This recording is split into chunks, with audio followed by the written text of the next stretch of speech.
प्रधानमंत्री नरेंद्र मोदी आज video conferencing से विकसित भारत संकल्प यात्रा के लाभार्थियों के साथ करेंगे बातचीत। कार्यक्रम में झारखंड समेत देश भर से जुड़ेंगे हजारों लाभार्थी।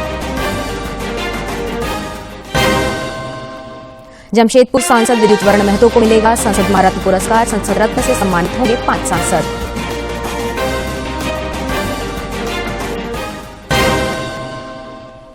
राज्य में दिख रहा पश्चिमी विक्षोभ का असर। अगले 2 दिनों तक कोहरे को लेकर मौसम विभाग ने जारी किया येलो अलर्ट। आज सुबह से ही कोहरे की चादर में ढका राजधानी रांची। FIH महिला हॉकी ओलंपिक क्वालिफायर के लिए रांची पहुंची दुनिया भर की 8 टीमें। 13 जनवरी से 19 जनवरी तक मुकाबला। तैयारियों को दिया जा रहा अंतिम रूप।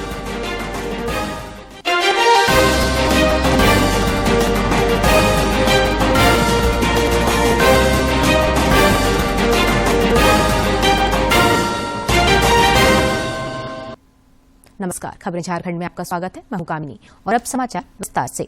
प्रधानमंत्री नरेंद्र मोदी आज वीडियो कॉन्फ्रेंसिंग के माध्यम से विकसित भारत संकल्प यात्रा के लाभार्थियों के साथ बातचीत करेंगे। देश भर से विकसित भारत संकल्प यात्रा के हजारों लाभार्थी कार्यक्रम से जुड़ेंगे। प्रधानमंत्री इस अवसर पर लाभार्थियों को संबोधित करेंगे। भर से विकसित भारत संकल्प यात्रा के हजारों लाभार्थी इस आयोजन में शामिल होंगे। अनेक केंद्रीय मंत्री, सांसद, विधायक और स्थानीय स्तर के प्रतिनिधिगण भी इस आयोजन में शामिल होंगे। पिछले साल 15 नवंबर को इस यात्रा की शुरुआत के बाद से प्रधानमंत्री देश के अलग अलग भागों के लाभार्थियों से नियमित बातचीत कर रहे हैं। ये संवाद वीडियो कॉन्फ्रेंसिंग के माध्यम से 4 बार 30 नवंबर, 9 दिसंबर, 16 दिसंबर और 27 दिसंबर को हो चुका है। इसके अलावा प्रधानमंत्री ने पिछले महीने अपनी वाराणसी यात्रा के दौरान लगातार 2 दिन 17 और 18 दिसंबर को विकसित भारत संकल्प यात्रा के लाभार्थियों से आमने सामने बैठकर संवाद किया था। विकसित भारत संकल्प यात्रा देश भर में निकाली जा रही है, जिसका उद्देश्य सरकार की प्रमुख योजनाओं में परिपूर्णता हासिल करना है और इसके तहत यह सुनिश्चित किया जाएगा कि इन योजनाओं का लाभ सभी लक्षित लाभार्थियों तक समयबद्ध तरीके से पहुंचे। बीती 5 जनवरी को विकसित भारत संकल्प यात्रा ने एक और बड़ी उपलब्धि हासिल की, क्योंकि इस यात्रा में शामिल होने वालों की संख्या 10 करोड़ का भी आंकड़ा पार कर गई है। विकसित भारत संकल्प यात्रा रांची जिले के एक अल्पसंख्यक बहुल गांव नगरी के एडजेरो में पहुंची, जहां ग्रामीणों ने दिल खोलकर इसका स्वागत किया। विकसित भारत संकल्प यात्रा का हर धर्म समुदाय के लोग दिल की गहराइयों से स्वागत कर रहे हैं, जिसकी बानगी रांची जिले के एक अल्पसंख्यक बहुल गांव नगरी के एडजेरो में देखने को मिली। यहां पर जब मोदी जी की गारंटी वाली गाड़ी पहुंची तो उससे जुड़ने के लिए स्थानीय लोगों की भीड़ उमड़ पड़ी। इस दौरान कई लोग तो ऐसे थे जिन्हें योजनाओं के बारे में पहली बार जानकारी मिली। स्थानीय कलम अंसारी और शहबाग अंसारी ने प्रधानमंत्री विश्वकर्मा योजना जैसी केंद्र प्रायोजित योजनाओं को अल्पसंख्यक समुदाय के लोगों के लिए हितकारी बताया। राजमिस्त्री के लिए बहुत अच्छा फायदा बतलाया आप लोग। जोड़ाई बोड़ाई जो करते हैं, सोनार उनार करते हैं, जो सिलाई फिलाई करते हैं, उसके लिए बहुत फायदा बतलाया आप लोग। इंद्रजीत हजाम को प्रधानमंत्री आवास योजना का लाभ मिला है। मेरी कहानी मेरी जुबानी के तहत उन्होंने बताया कि सबसे खास बात यह रही कि डीबीटी के तहत योजना का सारा पैसा उनके अकाउंट में आ गया, जिससे उन्हें बिचौलियों से भी मुक्ति मिली। और उजाला गैस को किए, प्रधानमंत्री आवास का प्रारंभ किए, जल नल का शुभारंभ किया। इस सुदूरवर्ती गांव को प्रधानमंत्री सड़क योजना के तहत जोड़ दिए जाने और गांव में हर घर नल योजना शुरू करने से ग्रामीण काफी खुश दिखे। हमारे जितने मोहल्ला के लिए पानी के लिए कोई दिक्कत नहीं, बहुत अच्छा रहा। और ये जो रास्ता जो बना, ये रास्ता जो बना बहुत अच्छा हुआ हम लोग के लिए। हम लोग को नगरी बाजार सब्जी उब्जी ले जाने के लिए बहुत अच्छा होता है। लाभार्थी रश्मि कच्छप ने हर घर नल योजना की प्रशंसा करते हुए कहा कि इससे उनकी मुश्किलें खत्म हुई। अब घर पर ही नल से पानी पहुंच रहा है। पहले लोग कुआं से, तालाब से, नदी से पानी ढोकर के लाते थे। अभी सबको बहुत खुश है कि हमको घर में नल जल योजना मिल रही है। प्रधानमंत्री नरेंद्र मोदी ने देश को विकसित भारत संकल्प यात्रा के माध्यम से नई राह दिखाई है, जो साल 2047 तक विकसित राष्ट्र के सपने को साकार करने में जरूर सफलीभूत होगा। रांची से प्रताप के साथ मैं दिवाकर कुमार। विकसित भारत संकल्प यात्रा जारी है। बोकारो जिले के घटियारी गांव में जागरूकता रथ के पहुंचने पर ग्रामीणों में उत्साह देखने को मिला। यहां कई लोगों को केंद्र की कल्याणकारी योजनाओं की जानकारी देने के साथ लाभ भी दिया गया। विकसित भारत संकल्प यात्रा की कड़ी में जागरूकता रथ का बोकारो जिले के घटियारी गांव के ग्रामीणों ने दिल खोलकर स्वागत किया। कार्यक्रम में शामिल पूर्व विधायक योगेश्वर महतो बाटुल ने केंद्र सरकार की जन कल्याणकारी योजनाओं की जानकारी दी। इसके अलावा मौके पर ही कई लाभुकों को प्रधानमंत्री उज्ज्वला योजना का लाभ भी दिया गया। दूसरी तरफ 2 दर्जन से ज्यादा महिलाओं ने अपने स्वास्थ्य की जांच भी कराई। खेती को आगे बढ़ाने के लिए जो हम लोग ऋण लिए हैं, उसमें से हम लोग जैविक खाद बनाते हैं। खाद बना के और खेती में डालते हैं। इसमें हम लोग को बहुत ज्यादा फायदा होता है और इसी के थ्रू से हम लोग बहुत कुछ हासिल कर रहे हैं और आगे भी करते रहेंगे। धन्यवाद। इस दौरान लाभुकों ने केंद्र सरकार की योजनाओं से जीवन में आए बदलाव की कहानी साझा की। लाभुक रेणु देवी ने बताया कि मुफ्त राशन और उज्ज्वला योजना ने उनके जीवन को आसान बना दिया है। उन्होंने कहा कि कोरोना संकट काल में सरकार का सहारा नहीं मिला होता तो कुछ भी अनहोनी हो सकती थी। भारत सरकार के द्वारा मुफ्त राशन भी मिला है और गैस भी मिला है, और जो हम लोग का जो कोरोना काल में हम लोग खिचड़ी बनाने का काम करते थे। मोहम्मद असलम ने बताया कि उन्हें उनकी पत्नी के नाम पर उज्ज्वला योजना का लाभ निःशुल्क मिला है। इससे कई तरह की कठिनाइयों का एक साथ समाधान हो गया। उन्होंने प्रधानमंत्री का आभार व्यक्त किया। अच्छा हो गया, गैस मिल गया फ्री में, बहुत बड़ी मेहरबानी हो गई। अब पहले बहुत दिक्कत होती थी, चूल्हा जोड़ के खाना बनाना पड़ता था, बहुत परेशानी होती थी पहले। तो बहुत बहुत धन्यवाद इस चीज का कि आज गैस कनेक्शन हम लोग को फ्री में मिल गया। स्वयं सहायता समूह से जुड़कर स्वावलंबी बनी जूही परवीन, गुलाबी देवी और लक्ष्मी देवी ने कहा कि एक समय था जब छोटी छोटी जरूरतों के लिए भी मन मारकर जीना पड़ता था, लेकिन आज ऐसा नहीं है। समूह से जुड़ने के बाद वो अपने साथ साथ अपने बच्चों की जरूरतों को भी पूरा कर लेती है। छोटे छोटे ऋण लेके एक राशन की दुकान की हुई हूँ और मैं राशन की दुकान चला रही हूँ, जिससे मेरी आर्थिक स्थिति सुधार हुई है। इस समूह से हमें ऋण लेकर बहुत फायदा हो रहा है, जिससे हम अपनी आजीविका में चलाने में आसानी हो रही है। इस दौरान ग्रामीणों ने वर्ष 2047 तक भारत को विकसित देश बनाने को लेकर राष्ट्रपति और प्रधानमंत्री के द्वारा दिए गए संदेश को गंभीरता पूर्वक सुना और अपनी भागीदारी सुनिश्चित करने को लेकर संकल्प भी लिया। बोकारो से मनोज कुमार के साथ मैं दिवाकर कुमार। जमशेदपुर के भाजपा सांसद विद्युत वरण महतो को 17वीं लोकसभा के पूरे कार्यकाल में बेहतर प्रदर्शन करने के लिए 17 फरवरी को संसद महारत्न पुरस्कार से सम्मानित किया जाएगा। वहीं भाजपा के सुकांत मजूमदार और शिवसेना के श्रीकांत एकनाथ शिंदे, भाजपा के सुधीर गुप्ता, राकंपा के अमोल राम सिंह कोल्हे और कांग्रेस के कुलदीप राय शर्मा को इस साल संसद रत्न पुरस्कार से सम्मानित किया जाएगा। इन सभी को 17 फरवरी को दिल्ली में एक समारोह में पुरस्कार प्रदान किया जाएगा। अयोध्या स्थित श्री राम जन्मभूमि मंदिर में 22 जनवरी को श्री राम लला की प्राण प्रतिष्ठा को लेकर समूचे देश में उत्साह का माहौल है। अयोध्या धाम में पूजित अक्षत और आमंत्रण पत्र का वितरण झारखंड के विभिन्न जिलों में भी हो रहा है। एक टोली ने रांची के बरियादू अंतर्गत रामेश्वरम कॉलोनी पहुंचकर स्थानीय लोगों को इस ऐतिहासिक पल का साक्षी बनने का न्योता दिया। राम भक्तों के लिए इस बार 22 जनवरी का दिन खास और यादगार होने जा रहा है। वर्षों के इंतजार के बाद अयोध्या स्थित श्री राम जन्मभूमि मंदिर में 22 जनवरी को श्री राम लला विराजमान होंगे। इस ऐतिहासिक पल का साक्षी बनने को हर दिल आकांक्षी है। अयोध्या धाम में पूजित सजे धजे अक्षत और आमंत्रण पत्र को लेकर एक टोली रांची के बरियातू अंतर्गत रामेश्वरम कॉलोनी पहुंची और स्थानीय लोगों को न्योता दिया। टोली में शामिल अभिषेक और अमित पांडे ने पहले मंदिर में ले जाकर कलश रखा और फिर श्रद्धालुओं को अक्षत और आमंत्रण पत्र दिए। यहाँ बहुत अच्छा हमें लगा, बहुत अच्छा रिस्पांस मिल रहा है, लोगों में बहुत श्रद्धा भाव जुट रहा है। 5 जनवरी को सब घर में दीपक जलाना है, जहाँ तक हो राम जी का आराधना करना है। बरियातू के श्री राधे कृष्ण गार्डन अपार्टमेंट में भी स्नेह और श्रद्धा भाव से पूजित सजे धजे अक्षत और आमंत्रण पत्र का वितरण हुआ। इस दौरान आमंत्रण पाकर श्रद्धालुओं में खासी खुशी और उत्साह भी दिखा। लोगों ने कहा कि मौजूदा पीढ़ी को अयोध्या धाम में श्री राम लला की प्राण प्रतिष्ठा में शामिल होने का अवसर मिलना सौभाग्य की बात है। ये हम लोगों के जन्म के पहले की इच्छा थी। सनातन धर्म का वर्षों का ये सपना पूरा होने जा रहा है। राम मंदिर का प्राण प्रतिष्ठा हो रहा है, ये हमारे लिए गर्व की बात है और खुशी की बात तो है ही। कोशिश कर रहे हैं कि 22 तारीख को हम लोग दीपावली की तरह इसे मनाएंगे और ये हमारे जीवन का सबसे श्रेष्ठ दिन रहेगा। बस 22 को पहुंच जाना है अयोध्या, किसी भी तरीके से पूरा हो गया और बहुत खुशी मिल रही है, बहुत आनंद आ रहा है। प्राण प्रतिष्ठा के इस पावन अवसर को यादगार बनाने के लिए पूरे देश में उत्साह का माहौल है। पूजित अक्षत और आमंत्रण पत्र पाकर महिलाओं में उत्साह भी चरम पर दिखा। बड़ा सपना था वो पूरा हो रहा है। रामलला के विराजमान होने से बहुत बहुत खुशी हो रही है। 500 साल पुरानी आज हमारी जो मनोकामना पूरी हुई है रामलला विराजमान की, उसके लिए हमको और आप सभी को बहुत बहुत शुभकामनाएं। मर्यादा पुरुषोत्तम भगवान श्री राम की नगरी अयोध्या से करोड़ों लोगों की आस्था जुड़ी है। अब जबकि 500 साल के बाद अयोध्या स्थित श्री राम जन्मभूमि मंदिर में 22 जनवरी को श्री राम लला की प्राण प्रतिष्ठा हो रही है, ऐसे में अयोध्या धाम का आमंत्रण मिलना हर राम भक्त के लिए सपने सच होने जैसा है। रांची से मैं दिवाकर कुमार। प्रधानमंत्री नरेंद्र मोदी आज से गुजरात की 3 दिन की यात्रा पर रहेंगे। श्री मोदी वाइब्रेंट गुजरात वैश्विक शिखर सम्मेलन 2024 में भागीदारी करेंगे। प्रधानमंत्री कल गांधीनगर के महात्मा मंदिर में विश्व के नेताओं के साथ द्विपक्षीय बैठक करेंगे। इसके बाद प्रधानमंत्री विश्व की शीर्ष कंपनियों के मुख्य कार्यकारी अधिकारियों के साथ बैठक करेंगे। वाइब्रेंट गुजरात ग्लोबल समिट के लिए गुजरात के गांधीनगर में तैयारियां जोरों पर हैं। विश्व के कोने कोने से आने वाले प्रतिनिधियों के स्वागत के लिए अहमदाबाद और गांधीनगर में तैयारियां की गई हैं। प्रधानमंत्री Narendra Modi vibrant Gujarat global summit 2024 का गांधीनगर में उद्घाटन करने वाले हैं। ये समिट 10-12 जनवरी को आयोजित की जाएगी।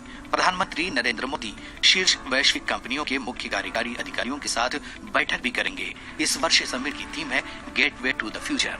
प्रधानमंत्री नरेंद्र मोदी के गुजरात के मुख्यमंत्री रहते हुए वाइब्रेंट गुजरात ग्लोबल समिट की शुरुआत 2003 में की गई थी। पिछले वर्ष सितंबर के महीने में इस समिट की 20वीं सालगिरह मनाई गई। वाइब्रेंट गुजरात की सफलता इसकी विकास यात्रा से भी समझी जा सकती है। 2003 में इस समिट से कुछ 100 पार्टिसिपेंट्स और डेलीगेट जुड़े थे। बहुत छोटा सा कार्यक्रम था।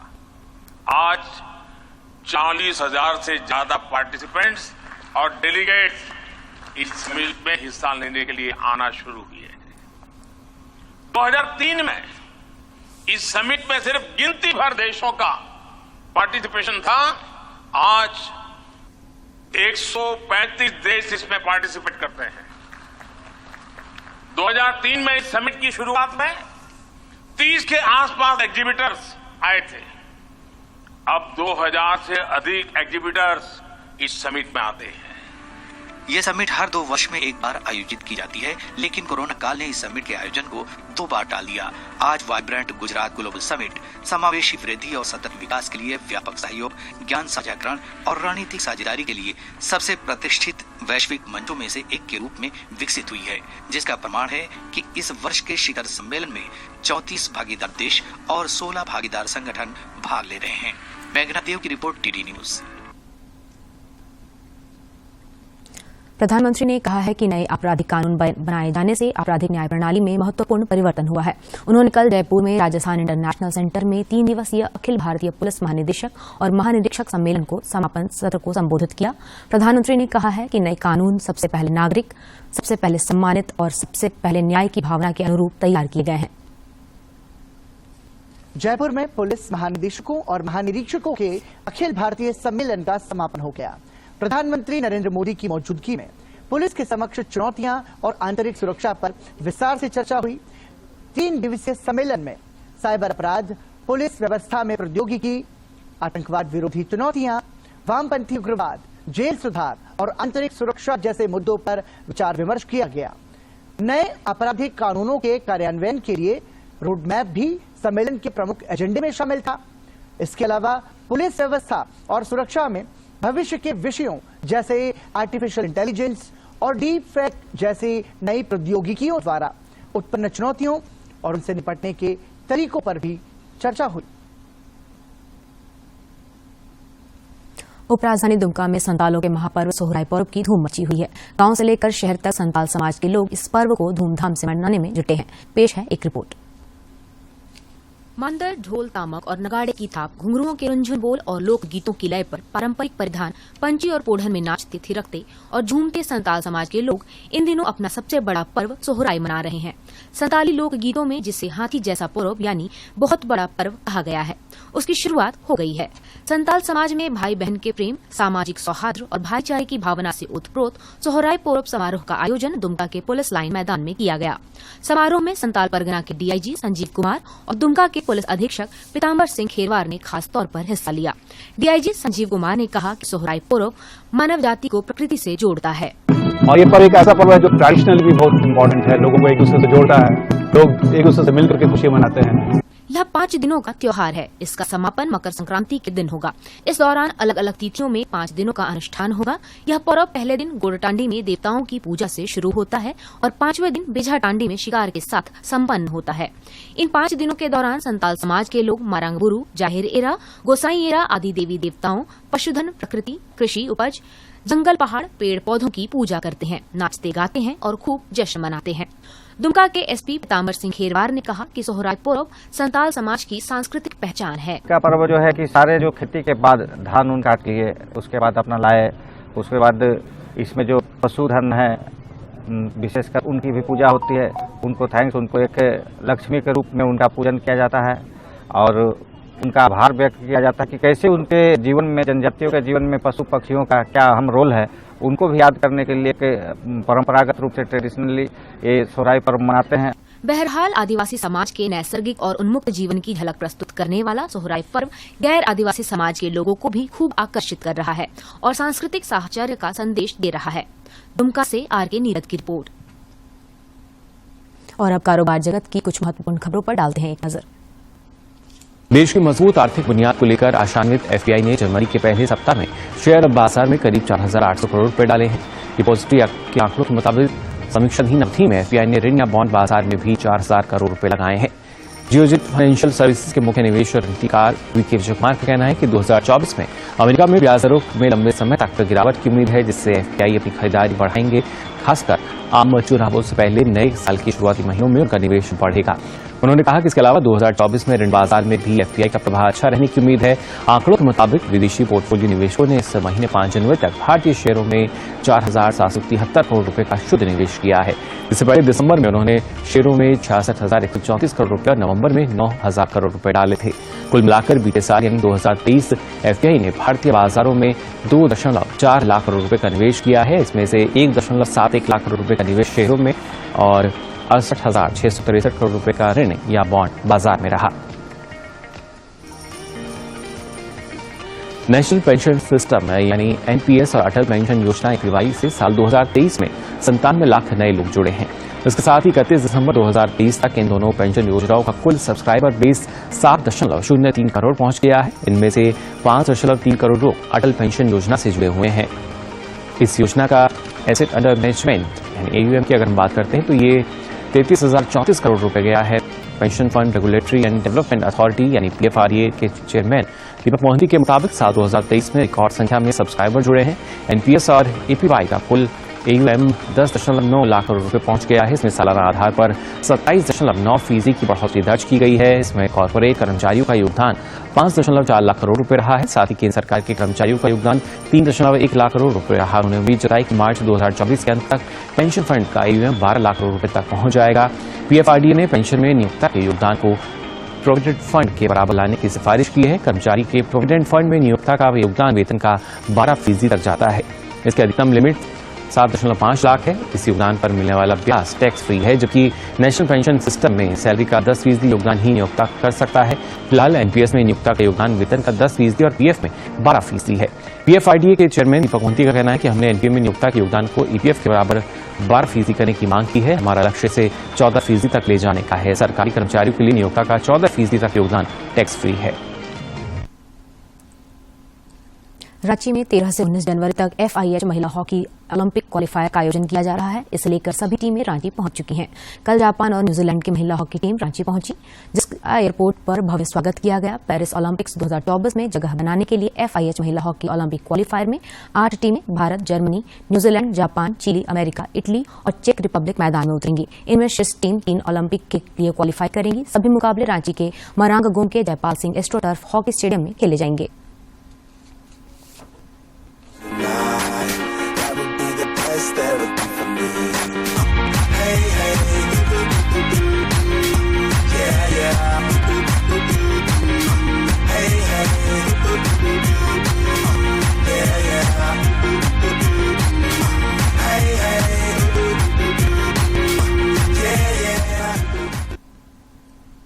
और अब देखते हैं फटाफट अंदाज में खेल गतिविधियां।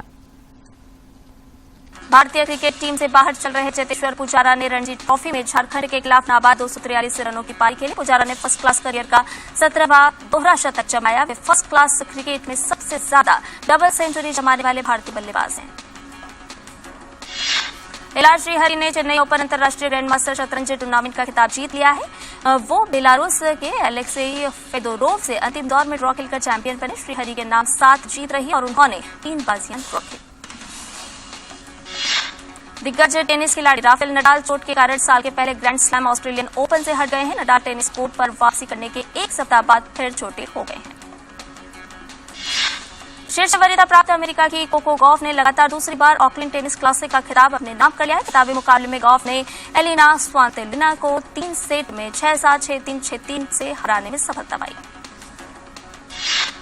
जर्मनी ने यूनाइटेड कप टेनिस टूर्नामेंट का खिताब जीत लिया है। रोमांचक फाइनल में जर्मनी ने पोलैंड को 2-1 से हराने में सफलता पाई। जर्मनी ने पुरुष एकल और मिश्रित युगल में जीत हासिल की। बुल्गारिया के ग्रिगोर दिमित्रोव ने ब्रिस्बेन इंटरनेशनल टेनिस टूर्नामेंट का खिताब अपने नाम कर लिया है। फाइनल में दिमित्रोव वे डेनमार्क के होल्कर रूने को सीधे सेट में 7-6, 6-4 से हराकर खिताबी जीत हासिल की। वहीं ब्रिस्बेन इंटरनेशनल टेनिस टूर्नामेंट के महिला एकल का खिताब कजाकिस्तान की एलिना राइबाकिना ने जीतने में सफलता पाई। दूसरी वरीयता प्राप्त राइबाकिना ने फाइनल में शीर्ष वरीयता प्राप्त सबालिंका को सीधे सेट में 6-0, 6-3 से शिकस्त दी। लिवरपूल ने FA कप के चौथे दौर में स्थान बना लिया है। तीसरे दौर के मुकाबले में लिवरपूल ने आर्सेनल को 2-0 से हराने में सफलता पाई। लिवरपूल की तरफ से दोनों गोल अंतिम 10 मिनट में हुए। मैनचेस्टर सिटी ने भी आसान जीत के साथ FA कप के चौथे दौर में जगह बनाने में सफलता पाई। मैन सिटी ने हडर्सफील्ड टाउन पर 5-0 की बड़ी जीत हासिल की। FA कप में वेस्ट हैम यूनाइटेड और ब्रिस्टल सिटी के बीच खेला गया तीसरे दौर का मुकाबला 1-1 से बराबर रहा। वेस्ट हैम ने पहले और ब्रिस्टल सिटी ने दूसरे हाफ में गोल किया। अब दोनों टीमों के बीच दोबारा मुकाबला खेला जाएगा। और अब जानते हैं मौसम का हाल। मौसम विभाग ने दिल्ली, पंजाब, हरियाणा, उत्तर प्रदेश और बिहार के कुछ भागों के लिए ऑरेंज अलर्ट जारी किया है। विभाग के अनुसार इन इलाकों में कड़ाके की ठंड जारी रहने की संभावना है। अगले 4-5 दिनों तक तमिलनाडु, आंध्र प्रदेश, केरल और लक्षद्वीप के कुछ इलाकों में हल्की से सामान्य वर्षा का अनुमान है। बिहार के कुछ भागों में ठंड का ऑरेंज अलर्ट भी जारी किया है। वहीं विभाग के अनुसार इन राज्यों में कड़ाके की ठंड जारी रहने का भी अनुमान है। मौसम विभाग ने अगले 2 दिन के लिए पंजाब, हरियाणा, उत्तर प्रदेश, बिहार, उत्तराखंड, मध्य प्रदेश, झारखंड, उड़ीसा, असम, मेघालय, मिजोरम और त्रिपुरा के कुछ हिस्सों में रात में और सुबह के समय घना कोहरा छाए रहने का भी अनुमान व्यक्त किया है। झारखंड में पश्चिमी विक्षोभ के असर से अभी ठंड से राहत मिलने के आसार नहीं है। मौसम विभाग के अनुसार राज्य में अगले 2 दिनों तक सुबह में कुहासा और कनकनी बनी रहेगी। राज्य के उत्तरी भागों में कहीं कहीं घना कुहासा छाने का येलो अलर्ट जारी किया गया है। इसके बाद राज्य में फिर से बादल छाएंगे। 10 जनवरी को राज्य के पश्चिमी भागों खासकर पलामू, चतरा, गढ़वा और लातेहार में हल्की बारिश होगी। इधर आज सुबह से ही राजधानी रांची समेत कई जिलों में धुंध और कोहरा का आलम नजर आ रहा है।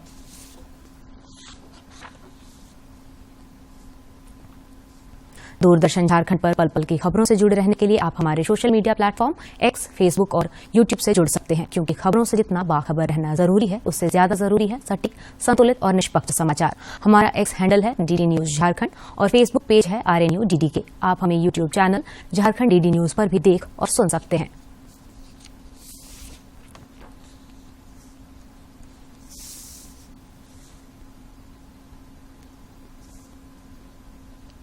और अब अंत में मुख्य समाचार एक बार फिर।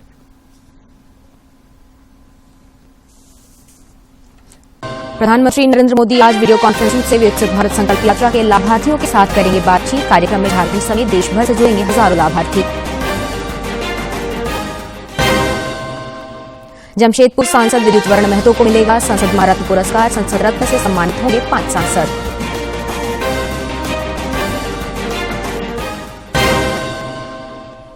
राज्य में दिख रहा पश्चिमी विक्षोभ का असर। अगले 2 दिनों तक कोहरे को लेकर मौसम विभाग ने जारी किया येलो अलर्ट। आज सुबह से ही कोहरे की चादर में ढका राजधानी रांची।